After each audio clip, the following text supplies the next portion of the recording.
When Donald Trump got elected, I said, uh-oh, I'd better set some money aside so I can take advantage of any stock market declines, as I think there will be some. Because you're following me, you know I'm a big fan of a recession investing wish list. This is my original one from 2008. But how do you create your own? I'm going to tell you, and it might even give you some insights as to what's in my portfolio. And that's pretty unusual here on this channel because I don't always share my portfolio. This isn't a copy trading or copy investing channel.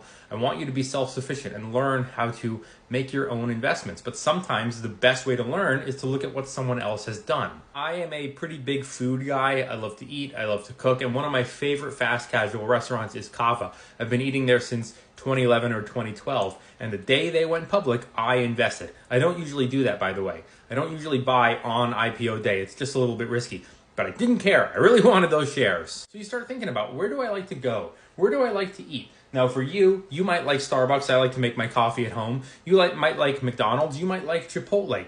These are ideas. The best way to start thinking about investing in individual stocks is to think about what companies you know, use, and love. You don't even have to love them. You just have to know them and use them. And it's important to recognize that most investors are fine with a foundation of ETFs that you invest in over the years and years and years. But sometimes people want to take advantage and buy some individual companies that are of interest to them. The last thing you want to do is never invest and just always think that I'll only start when the markets decline, because then you miss out on all those years of compounding and accumulating shares. So you don't want to just be the type of investor who says, I'm only going to wait for a recession and that's when I'm going to. You want consistency is important.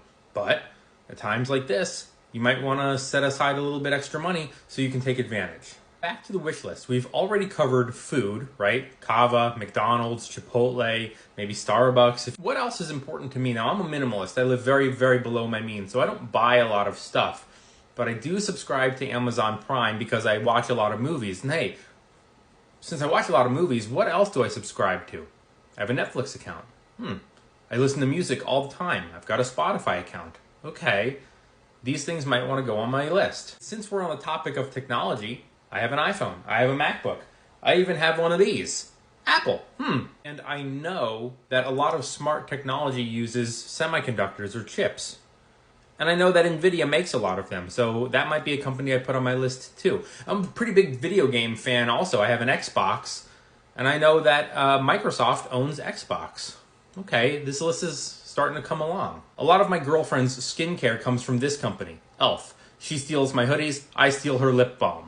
And I live in a city, which means I live in an apartment building, and a lot of my neighbors have dogs. Every time I go downstairs to get the mail, inevitably there's another box from Chewy. And when I talk about Chewy and how I live in an apartment, people on TikTok go, you live in an apartment? Why would I listen to you if you're poor? I only listen to people who live in mansions. And those kind of comments really stress me out. So I go through a lot of this stuff, and it's owned by a company called Procter & Gamble. So maybe since I buy so much of this because all the comments are going to give me an aneurysm, maybe it's a company I might want to consider investing in. So this is what my personal 2025 wish list might look like.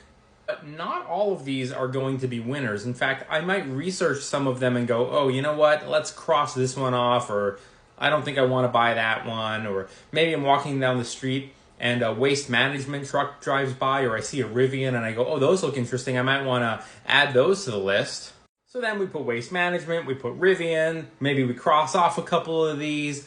We want to keep the list kind of small. You don't want to have 100 different companies where you have one share in each, then you've spread yourself too thin. It's better to have a concentrated list of around 10 to 15 companies that you want, where you can acquire larger positions over time. If you want to research any stock, all you need to do is go right here and click on this template right here, the fundamental analysis one. It's totally free. Everything here is free. There's no email sign up. And this is what the template looks like. You can click on it. It's fillable, so you can type in all the information you want. Again, it's free. So this is just an example of what a recession investing wish list might look like in 2025. If you thought this video was helpful, smash that follow. Thanks for watching. See you later.